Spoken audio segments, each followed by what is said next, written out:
우리 동영상 먼저 하나 보고 말씀 나누겠습니다.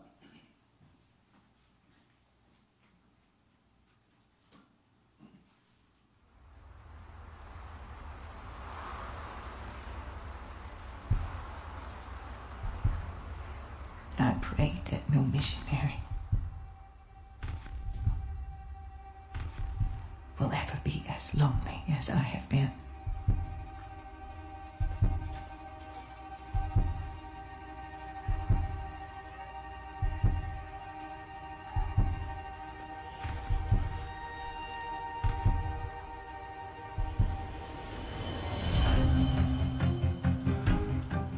Here I am, working alone in a city of many thousand inhabitants.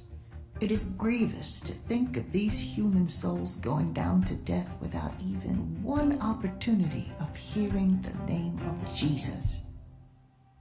How many can I reach? We are now a very, very few feeble workers, scattering the grain broadcast according as time and strength permit. God will give the harvest, doubt it not.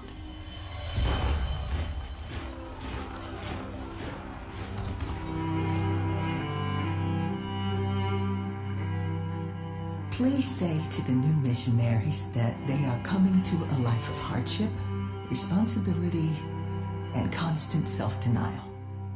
They will be alone in the interior and will need to be strong and courageous. Oh, that my words could be as a trumpet call, stirring the hearts of my brethren and sisters to pray, to labor, to give themselves to this people. A new generation needs to know her story. As I started growing in the Lord, God took that fascination with Asian culture and turned it in more to a longing. I want to give them this. I want to share with them what God has done in my life, how He changed me. And for the longest time, I just started praying, do you want me to live overseas? And I remember just a clear yes, like, this is where I want you to go. Where we have 4, We should have not less than 100. Are these wild words? They would not seem so were the Church of God to awake her high privileges. and her weighty responsibilities. You have such a love and burden for the people that there's a certain amount of trust that you have to give away to God, and it's hard to do that sometimes, to let go. If the joy of the Lord be their strength, the blessedness of the work will more than compensate for its hardships. Let them come rejoicing to suffer for the sake of that Lord and Master who freely gave his life for them.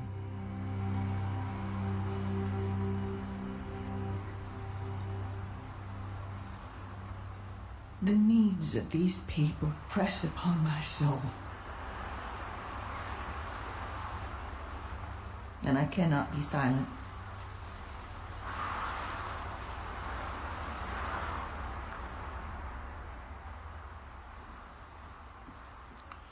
할렐루야, 반갑습니다.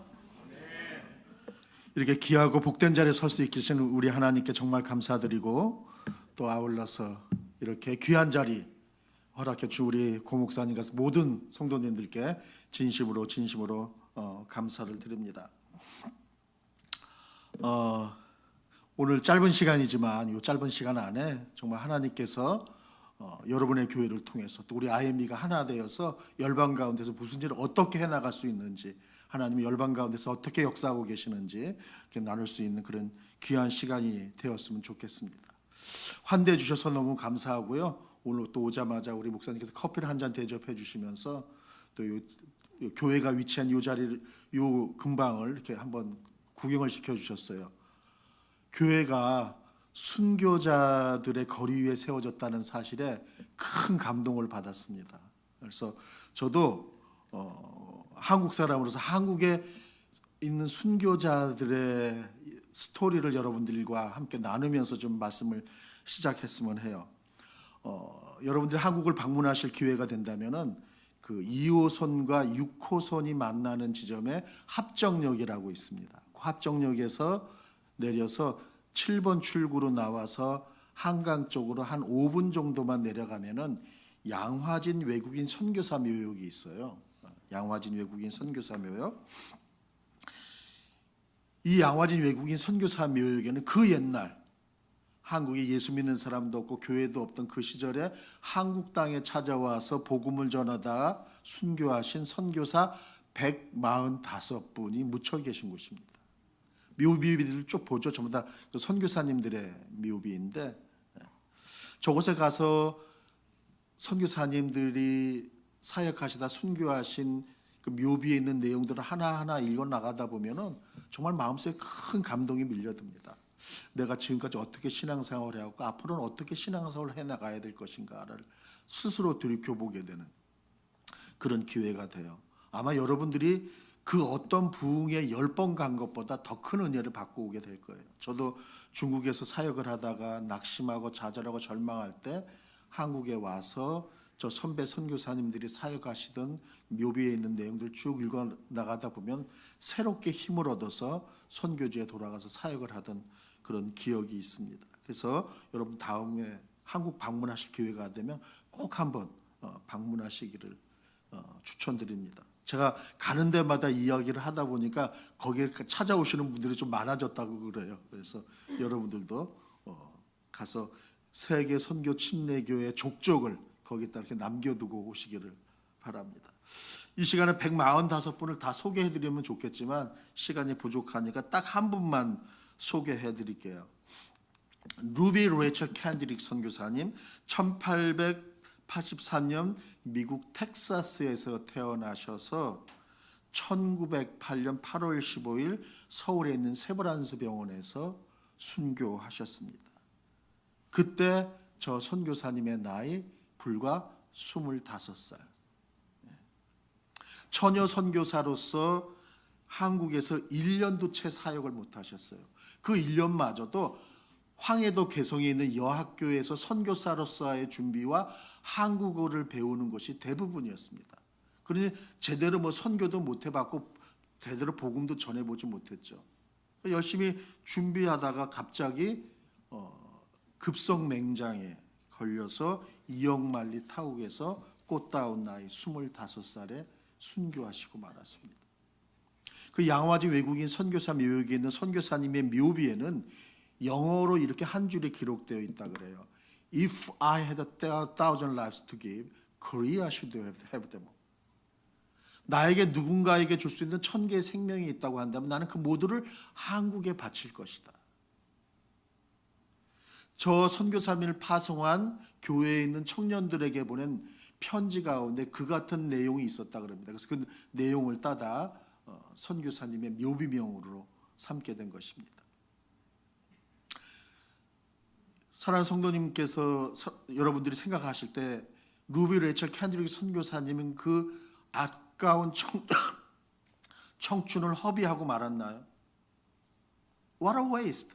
젊은 나이에 외국 땅에서 복음도 제대로 전해보지 못했고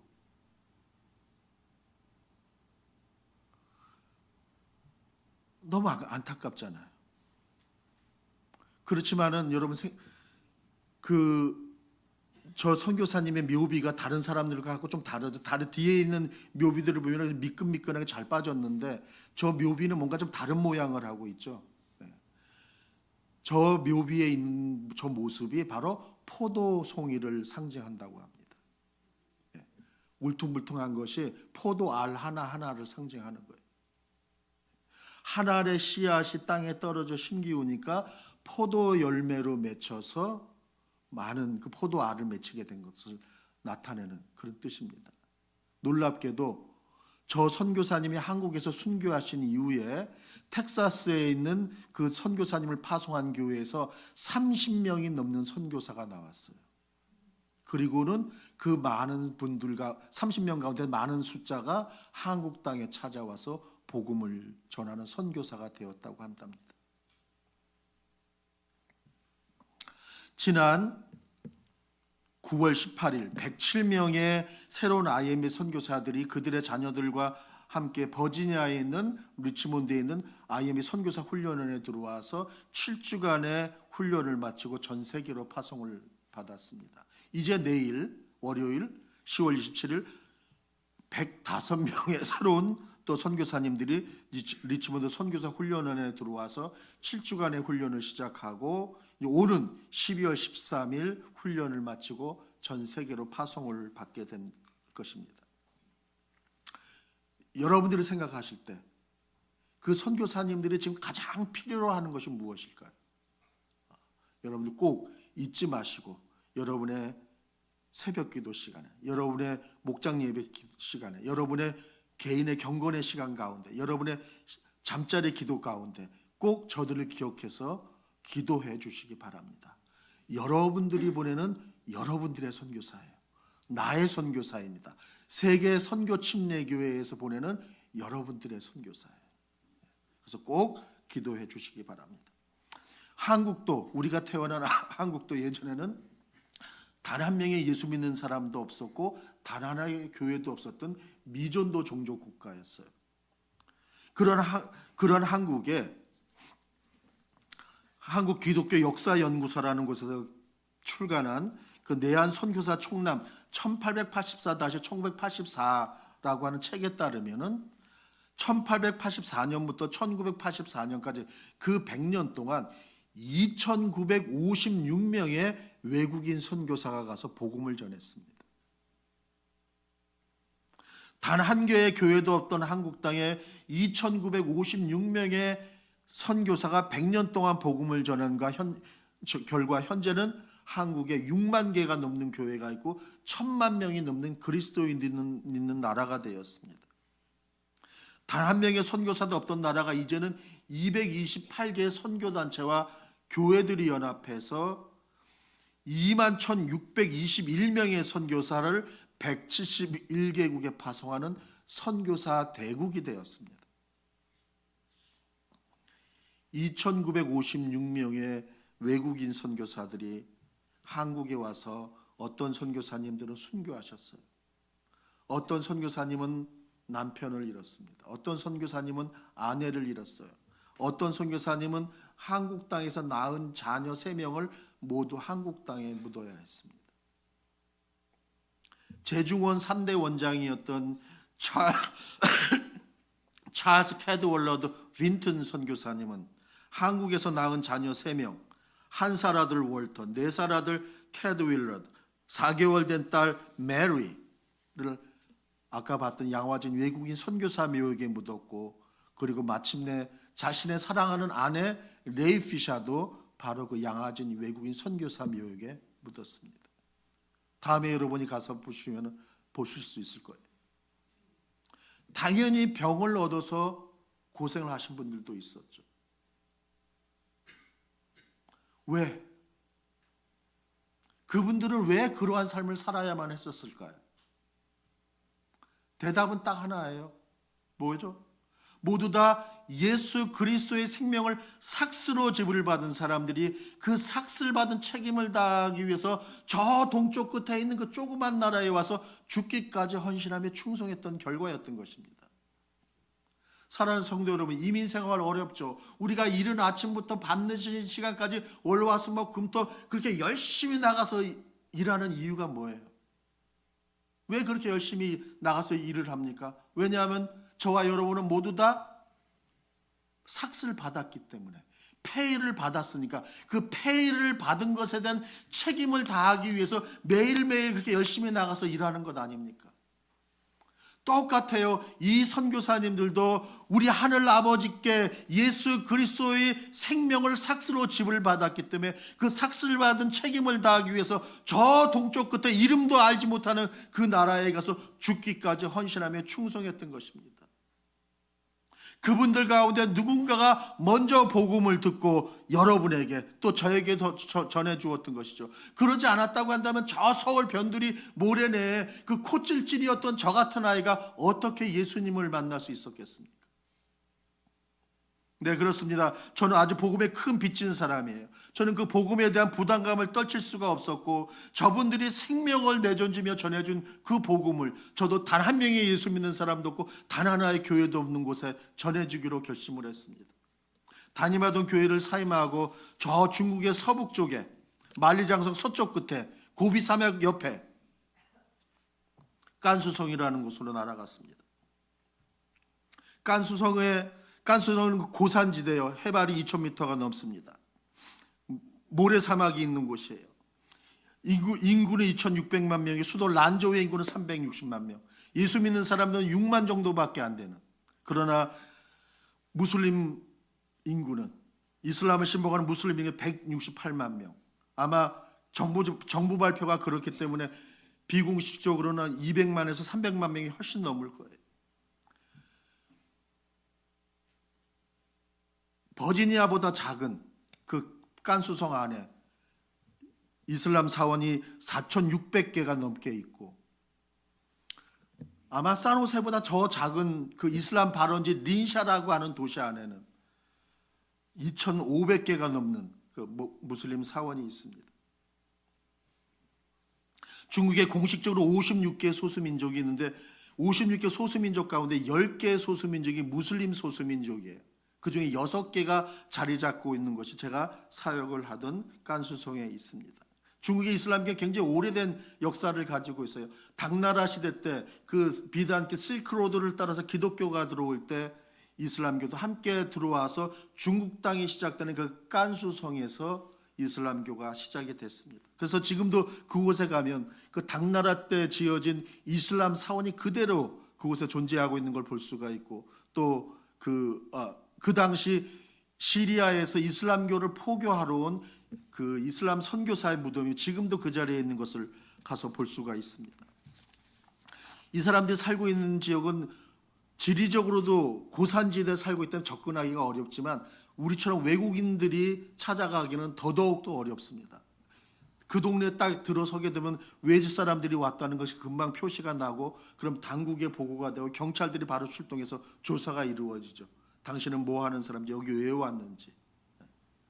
그래서 그 복음을 전하기가 상당히 어려운데, 고산지대에서 이 사람들이 해먹고 살아갈 곳이 없으니까 감자 심고 옥수수 심어서 그거 얼마 안 되는 거 갖다가 시장에 내다 팔아서 돈이 조금 생기면 많은 부분은 이슬람 사원에 갖다 바치고 얼마 안 되는 돈으로 온 가족이 먹고 삽니다. 그렇지만 부모들은 자녀가 잘 되기를 원하는 마음으로 초등학교 3, 4학년짜리를 저 같은 선교사들이 있는 큰 도시로 유학을 보내요. 그럼 조그만 방을 하나 얻어서 아이가 혼자서 밥 해 먹고 가방 챙겨서 학교 갔다가 또 끝나면 혼자 와서 집에 와서 혼자서 밥 끓여 먹고, 숙제하다가 지치면 쓰러서서 자고, 또 그 다음날 되면 아침 되면 혼자서 또 밥해서 학교 먹고 학교 가고.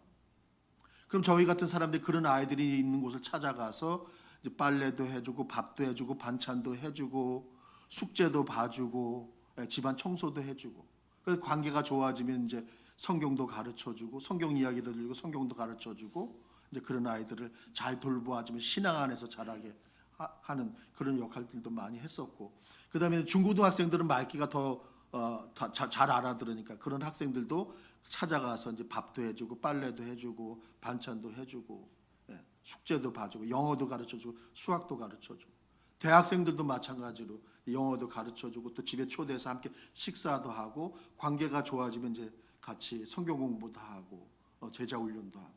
그래서 이런 학생들이 방학 때마다 집에 돌아갈 때 이제 복음을 잘 가르쳐서 집에 돌아가면 가족들에게, 친구들에게, 친척들에게 복음을 전하게 하는 그런 사역들을 주로 많이 했었습니다. 또한 이제 현지인들이 현지인들에게 복음을 전하는 게 훨씬 더 쉬우니까 현지 이제 중국 그리스도인들을 잘 훈련시켜서 그 지역에 파송해서 복음을 전하고 교제도 나누고 이제 제자 훈련도 하게 하고 그런 사역들을 많이 했었습니다.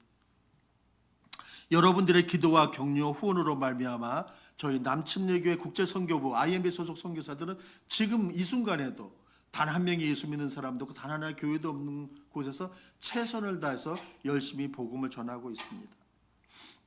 그분들은 바로 여러분들의 선교사예요. 미국 남침내 교회는 4만 7천 개 교회가 있습니다. 그 4만 7천 개 남침내 교회 중에 하나가 바로 세계 선교 침례 교회예요. 세계 선교 침례 교회는 곧 남침내 교회입니다. 남침내 교회 안에는 딱 하나의 해외 선교부가 있습니다. 그게 바로 인터내셔널 미션 보드, 국제 선교부예요. 다시 말씀드리면, 다시 잘 들으셔야 돼. 이 부분은 세계 선교 침례 교회에 딱 하나의 해외 선교부가 있습니다. 세계 선교 침례 교회는 딱 하나의 해외 선교부가 있어요. 그게 어디예요? 바로 인터내셔널 미션 보드, 국제 선교부입니다. 여러분의 선교부예요. 왜?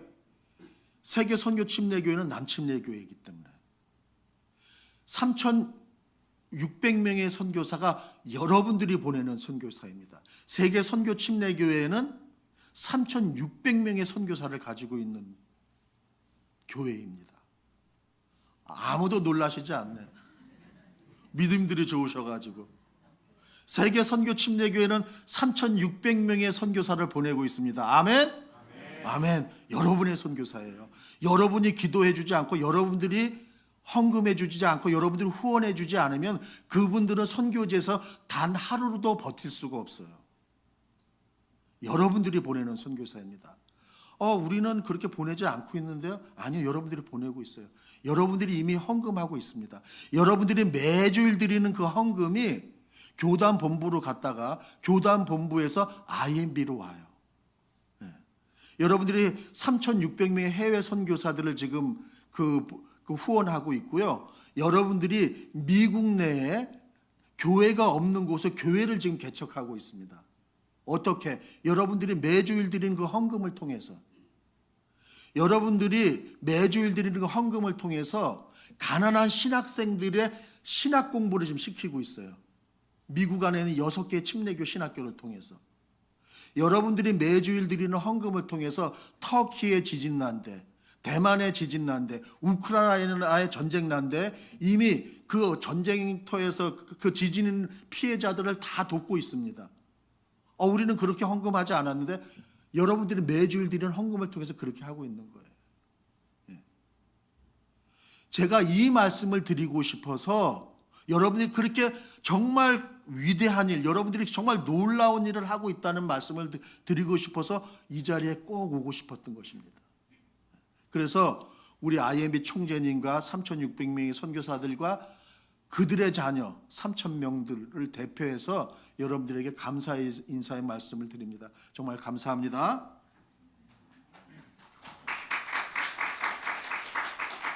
그래서 그 여러분들이 매주 드리는 그 헌금을 통해서, 여러분들이 또 크리스마스에 드리는 그 라티문 성탄 선교 헌금을 통해서 우리 3,600명의 IMB 선교사들이 지난 1년 동안 무슨 일을 했는지 한번 보세요. 지난 1년 동안 전 세계에서 160만 명에게 복음을 전했습니다. 그리고 그 가운데 14만 4,964명이 예수님을 개인의 구주로 영접하셨어요. 그리고 그 가운데 6만 9,628명이 침례를 받았습니다. 그리고 3만 7,820명이 교회 개척 훈련을 받았어요. 바로 여러분이 보내는 여러분의 선교사들과 여러분들이 함께 한 것입니다. 그러니까 여러분들 박수를 받아 마땅합니다. 감사합니다. 그런데 제가 사역하던 그곳에는 아직도 예수님의 옛자도 들어보지 못한 사람들이 너무나 많아요. 그 사람들은요, 태어나서부터 지금까지 예수님을 모른다고 부인해 본 적이 없어요. 다만 예수님에 관해서 한 번도 들어본 적이 없었을 뿐입니다. 왜? 자기가 살고 있는 데는 예수 믿는 사람들이 없어요. 교회가 없어요. 아무도 자신들을 찾아와서 예수님에 관해서 말해주는 사람이 없어요. 그러니 예수님에 대해서 들어볼 수가 없었죠. 세계 선교 침례교회, 선교라는 말이 들어있습니다. 우리가 왜 선교해야 돼요? 우리가 복음을 전해야 되는 이유가 뭡니까? 선교의 이유가 뭐예요? 선교의 목적이 뭡니까? 우리가 왜 선교해야 돼요? 그냥 안 믿는 사람 찾아와서 구원시키기 위해서? 정말 훌륭한 대답이에요. 안 믿는 영혼 하나님의 자녀 만들기 위해서? 정말 정말 맞는 답이에요. 그러면 안 믿는 사람을 구원해냈으면 선교 끝, 선교 완성, 그건가요? 안 믿는 사람 구원해내서 뭐 하려고? 안 믿는 사람 하나님의 자녀 삼아서 그 다음에 뭐 하려고요? 오늘 우리가 한 목소리를 읽었죠. 요한계시록 7장 9절 10절 말씀. 각 나라와 족속과 백성과 방언에서 아무도 셀 수 없는 큰 무리가 나와 어린 양의 보좌 앞에서 뭐 하고 있나요? 보니까 거기서 하나님을 예배하고 찬양하고 있죠. 할렐루야. 바로 이거예요. 바로 이거. 모든 미국 사람들, 모든 한국 사람들, 모든 일본 사람들, 모든 대만 사람들, 모든 필리핀 사람들, 모든 유럽 사람들, 모든 아프리카 사람들, 너와 나 그 누구도 상관없이 다 모두 나와서 하나님을 예배하고 찬양하는 것. 그게 바로 우리가 선교해야 되는 이유이고 목적인 거예요. 여러분들이 지난 일주일 내내 밖에 나가서 만났던 그 모든 사람들, 여러분들이 직장에서 매일같이 만나는 그 모든 사람들, 여러분들이 학교에서 만나는 그 모든 사람들, 여러분이 앞집에 있는 사람들, 뒷집에 있는 사람들, 그 모든 사람들 그 누구도 빠짐없이 다 나와서 하나님 예배하고 찬양하게 하는 것. 그게 바로 우리가 선교해야 되는 이유가 목적인 것입니다. 이 지구상에 선교가 필요한 이유는 아직까지 예배가 없는 곳에 예배가 있게 하기 위해서 선교가 필요한 것입니다. 그것 때문에 우리가 영원히 하나님을 예배해야 되기 때문에 선교사들이 선교지에 머물러야 되는 그 가장 중요한 이유 중에 하나가 그 예배가 없는 곳에 있어서 하나님을 향한 예배와 찬양과 기도가 끊임없이 올라가야 되기 때문인 거예요.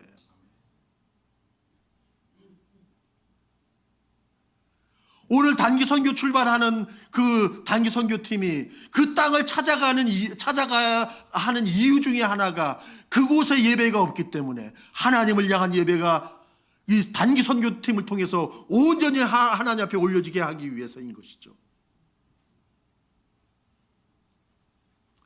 너무나 중요한 사명을 가지고 여러분 가는 것입니다. 그래서 세계 선교 침례교회가 이 땅에 바로 이 자리에 존재해야 되는 이유가 이곳에서 하나님을 향한 예배가 올려져야 하기 때문인 것입니다.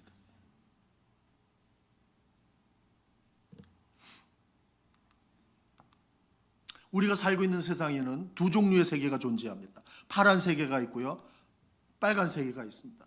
파란 세계에는 교회도 있어요, 성경도 있습니다, 예수 믿는 사람들도 있어요. 그래서 우리 세계 선교 침례교회처럼 원하면 언제든지 모여서 찬양하고 예배하고 기도하고 교제하고 우리끼리 정말 따뜻하고 행복하고 기쁜 시간들을 보낼 수 있어요. 근데 건너편 빨간 세계를 보세요. 교회가 없어요. 성경도 없습니다. 예수 믿는 사람들도 없어요. 저 사람들은 태어나서부터 지금까지 복음에 대해서 단 한 번도 들어보지 못했어요. 왜? 자기가 살고 있는 지역에는 교회도 없고 예수 믿는 사람도 없고 성경도 없고 아무도 자신들을 찾아와서 하나님에 대해서 얘기해 주는 사람이 없는 거예요. 저 사람들 내버려 두면요, 죽을 때까지 예수님의 옛자도 들어보지 못하고 죽게 될 거예요. 저 사람들이 예수님에 관해서 들어볼 수 있는 유일한 방법이 뭡니까? 딱 하나밖에 없어요. 뭘까요? 바로 세계 선교 침례교회에서 여러분들의 친구가, 여러분의 집사님이, 여러분의 자녀들이 저 땅을 찾아가서 저 사람들에게 예수님에 관해서 말해주는 것밖에는 다른 방법이 없습니다. 그것만이 유일한 방법이에요. 물론 이곳에서 캘리포니아에서 저 사람들에게 찾아가는 데 많은 어려움이 있어요. 저 사람들은 저 남아프리카에 있고 중동에 있고 인도에 있고 저 브라질에 있기 때문에 너무 멀어. 또 언어가 달라요. 왜냐하면 아프리카에 있는 그 사람들을 향해서 복음을 전하기 위해서 줄루어를 배워야 되고, 중동에 있는 사람에서 아랍어를 배워야 되고, 브라질에 있는 사람들은 포르투갈어를 배워야 돼. 또 종교가 달라요. 많은 불교도도 있죠, 많은 무신론자들이 있죠, 많은 힌두교인들이 있죠, 무슬림들이 있죠. 온갖 우상을 다 섬기죠. 문화가 달라요. 말하고 생각하고 행동하시고 우리가 완전히 다릅니다. 그럼에도 불구하고 저런 어려움들, 저보다도 더 많은 어려움들이 있겠지만은 저걸 다 극복하고 우리가 찾아가지 않는다면은 저 사람들은 죽을 때까지 예수님에 가서 한 번도 들어보지 못하고 죽게 될 것입니다. 그래서 우리가 우리 세계 선교 침례교회에서 우리의 자녀들을 저들에게 보내줘야 돼. 그리고 세계 선교교회는 보내는 자들이 되어야 되고 우리의 자녀들은 가는 자들이 되어야 된다는 것입니다. 사랑하는 성도 여러분, 여러분들이 생각하실 때 너무 불공평하다는 생각이 안 드나요? 우리가 살고 있는 이곳에는 예수 믿는 사람들이 넘쳐나고 있잖아. 교회들이 넘쳐나잖아. 근데 저곳에는 단 한 명의 예수 믿는 사람도 없다는 것. 너무 불공평하잖아. 그렇다고 한다면 우리 세계 선교 침례교회가 저 사람들에게 복음을 들어볼 수 있는 단 한 번의 기회쯤은 주어야 옳지 않겠습니까? 한 번쯤은.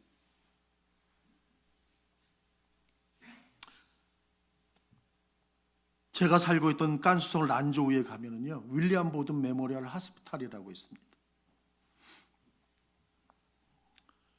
지금은 이름이 변해서 란조우시 제2민병원이 됐어요. 중국 정부에서 그 병원을 인수한 거죠. 윌리엄 보든은요, 1887년 11월 1일 시카고의 아주 큰 부잣집의 아들로 태어났어요. 워낙 부자니까 부모님들이 세계 일주를 할 수 있는 그런 기회를 줬어요. 그래서 어머니와 함께 세계 곳곳 좋다는 곳은 다 다니고 이 윌리엄 보든이 세계 여행의 마지막으로 중국을 방문하게 됩니다.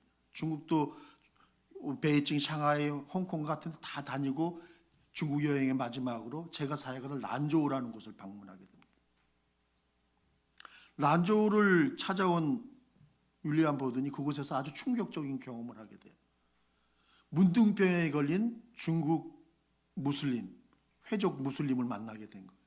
보니까 자기는 너무나 많은 모든 걸 다 가지고 있는데 그 사람은 아주 너무 비참한 거예요. 사람인데 사람 같아 보이지 않는 것이죠. 큰 충격을 받았어요. 그리고는 그 자리에서 무릎을 꿇고 하나님께 이렇게 기도합니다. 하나님, 제가 저의 남은 생애를 이 사람들을 위해서 살아가겠습니다. 그러면 그 길로 집으로 돌아와서 자신의 소유를 모두 다 포기하고는 그 길로 신학교에 들어가서 신학 공부를 합니다. 신학교에 들어가면서 자기가 가지고 있던 성경책 표지 뒷면에다가 영어로 이렇게 한 줄을 기록합니다. No reserved. 신학교에 들어가서 아무것도 남기지 않겠다. 나를 위해서는 아무것도 남기지 않겠다. 그리고는 신학교에 들어가서 열심히 공부를 했어요. 드디어 졸업할 때가 됐습니다. 졸업할 때쯤 돼서 집에서 급하게 전보가 한 통이 날아듭니다. 전보의 내용은 아버지께서 돌아가셨다. 그래 네가 아버지의 모든 유산을 상속받게 되었으니 속히 집으로 돌아와서 아버지의 사업을 이어라. 윌리엄 보든은 돌아가지 않고 자신의 대답을 성경책 표지 뒷면에다 영어로 이렇게 한 줄을 기록합니다. No retreat. 돌아가지 않겠다. 그리고는 그 길로 선교사의 길을 떠났어요. 중국을 란조우에 있는 회족 무슬림들에게 복음을 전하기 위해서 이집트에 가서 아랍어를 배운 겁니다. 왜냐하면 중국 무슬림들은 그 중국 사람이지만 회당에서는 그 아랍어를 사용하기 때문에 아랍어를 배우기를 원했던 것이죠. 그래서 이집트 카이로 이집트에 도착해서 열심히 아랍어를 공부하다가 그만 척추에 아주 심각한 질병이 걸리게 돼요. 그리고는 1913년 4월 9일 카이로 이집트에서 순교하십니다. 그때 그의 나이 불과 25살. 이집트에 도착한 지 4개월이 못 되어서 25살의 나이로 순교하시고 말았던 것이죠. 윌리엄 보든은 중국에 돌아가 보지도 못하고 복음도 전해보지 못했습니다. 윌리엄 보든이 죽고 나서 그의 얼마 안 되는 짐이 어머니에게로 보내졌어요. 어머니가 아들의 얼마 안 되는 짐 가운데서 아들이 쓰던 성경책을 발견합니다. 표지 뚜껑을 열어보니까 마지막 세 번째 줄에 윌리엄 보든이 죽어가면서 떨리는 손으로 이렇게 한마디를 기록해놨습니다. No regret. 후회하지 않겠다. 윌리엄 보든의 어머니는 아들을 기르기 위해서 자금을 내어서 란조우에 병원을 세우시게 된 것이죠. 누군가가 그렇게 헌신했기 때문에 누군가가 희생하고 피를 흘리는 헌신을 했었기 때문에 오늘날 우리는 이곳에서 이렇게 기쁨 가운데 예배를 드리는 것이죠. 25세의 꽃다운 루비 레이처 캔디릭은 자신의 생명이 1000개가 있다면 그 모두를 한국을 위해서 바치겠다 그랬어요. 25세의 꽃다운 윌리엄 보든 선교사는 No reserve, no retreat, no regret의 삶을 살아갔습니다. 우리는 하나님의 나라와 우리의 사랑하는 주님 예수 그리스도께 대한 불타는 열정이 있어요.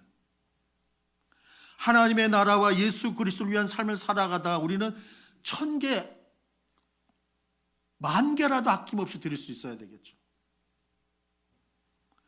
지고 가는 십자가가 너무 무거워 주저앉아서 일어서지 못할 것 같은 상황을 만날 때도 있을 거예요. 그러할 때 우리는 주님 앞에 그렇게 영광스럽게 고백해야 될 것입니다. 그는 흥하여야 하겠고 나는 쇠하여야 하리라. 그렇게 고백할 때 연약한 우리 무릎 가게 하여 주시사 일으키시는 주님의 손길을 경험할 수 있을 것입니다. 아멘. 마지막 동영상 보고 마치겠습니다.